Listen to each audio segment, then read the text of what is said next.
They were already sitting at the table. John and Alex were discussing the past soccer matches. John's wife, Roz, looked bored. Alex was between wives, as he liked to put it. Roz raised her eyes to Sam. "Are you going out with Alex tonight?"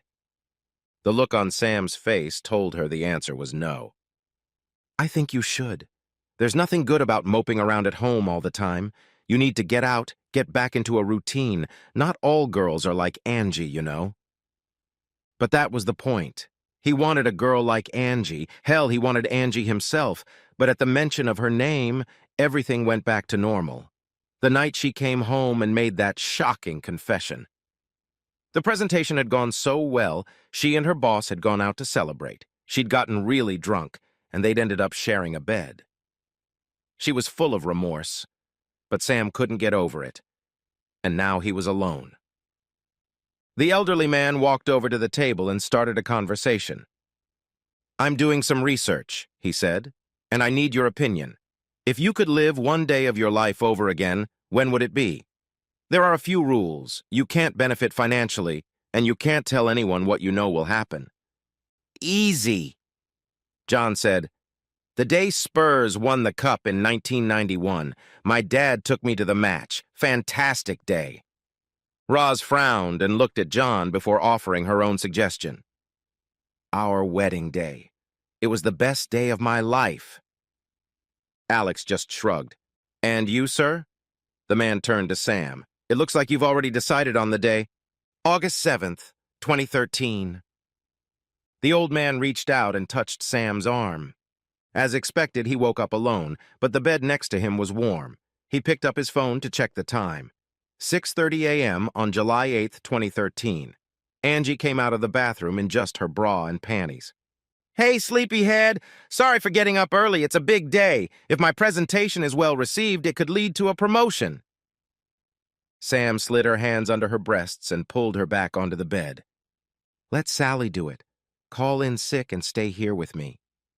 "No," she said, pulling his hands away. "I won't let her take credit for my work. What's gotten into you today? Are you jealous because I might start making more money than you?" "No, nothing like that. I just have a feeling that if you leave today, things will never be the same between us again." "That's right, it won't. I'll be making a lot more money." It went on like that until Angie walked out and slammed the door. Sam sat with his head down on his hands, and the old man appeared beside him. "I'm sorry," he said. "I said you could live it again. I never said anything would change." "You bastard!" Sam shouted before he heard the key rattle in the lock. Sam headed to the bar for a drink, and Roz took the opportunity to pry information from Angie. "So what happened last year?" Sam doesn't say anything, just walks around looking like the cat that got the cream. "I know you quit your job and moved on to Jenkins Buff. I thought he might be a little pissed, since you must have a hell of a big paycheck now." "Ha, you sound like my former boss, Phil. He said Sam wouldn't like it if I became the main breadwinner, but you're both wrong. He's very proud of me, and I'm proud of him." "I realize that now, but you never told me what led to the change." "Phil and I have always experienced a sort of innocent flirtation. At least that's what I thought. He was married, I was married. How could it be otherwise? I realize now that he didn't think so. There were little barbs hurled at Sam that I hadn't noticed were having an effect on me. He had promised me a promotion from team leader to project manager, and presenting my research paper at a conference was going to be a pivotal moment. He also constantly warned me that Sam might not be able to stand it if I made more money. On the morning of the conference day, Sam didn't want me to go. He kept trying to stop me from going, and I kept thinking about what Phil had said. I more or less accused him of being resentful of my success. By the time I left, we were yelling at each other. Or rather, I was yelling at him. I walked 5 minutes down the road and realized I'd left my train tickets on the dressing table. I had to go back to get them.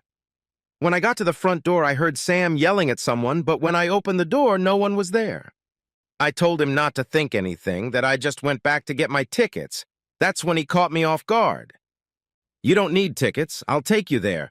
I'm not going to miss my girl's big day." I swear to you, Roz, I didn't realize what I was doing myself. But I tried to talk him out of it. I asked him what about work, and he said he'd take a sick day. I told him I would only have a single room, but he said he would change the reservation or put us in another hotel. Suddenly it hit me. My husband wanted to attend the most important day of my career. Many women would give their teeth for that. We got to the hotel where the conference was being held. I entwined my arm with his, and we went inside. It was so nice to have him around. When Phil saw Sam, he was furious. He told me the company wouldn't pay for our room, and then he barely spoke to me the entire conference. It turned out he'd set up a whole seduction scene, dinner at Brown's, then to the club, and then back to our room, for goodness sake. It was very awkward for me. When I thought about what Phil had planned, my blood ran cold. I'd like to think it wouldn't have worked out, but who can be sure?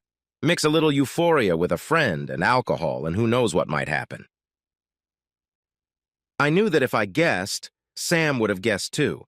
I tried to tell him I didn't know anything about it, but he just told me to keep doing what I had to do. He was so calm, like he knew what was going to happen before I did. Sam managed to make it to my presentation, and seeing him in the audience made me so uplifted. We had a great time that night, and when I finished the Q&A session the next day, 3 companies asked if I was looking for a job. As I was waiting for Sam to pay the bill, Phil came up to me and told me I could forget about the promotion. I slapped him so hard my arm hurt. I applied Monday morning. Both women looked toward the bar where Sam was setting out drinks on a tray. He pointed to an older man sitting in the corner. The bartender nodded and took the money. As Sam returned to the table and handed out drinks to everyone, Angie saw the bartender hand the old man a pint of beer.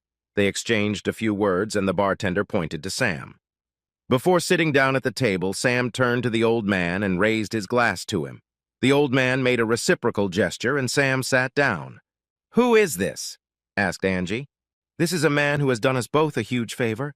And now what are we going to celebrate?" "What are we going to celebrate?" "Today, dear, your husband was offered another job and a huge promotion. I seem to have incredible discernment when it comes to the market. Whatever I choose, one thing is certain. Money worries will be a thing of the past." "By the way, your former boss Phil stopped by our firm today. Looks like he's looking for a job. When I mentioned that I knew him, they asked what I thought." "And what did you tell them?" "I told them that whether they hire him or not depends on how much they like to fight sexual harassment allegations. You know, I think he still has a mark from that slap."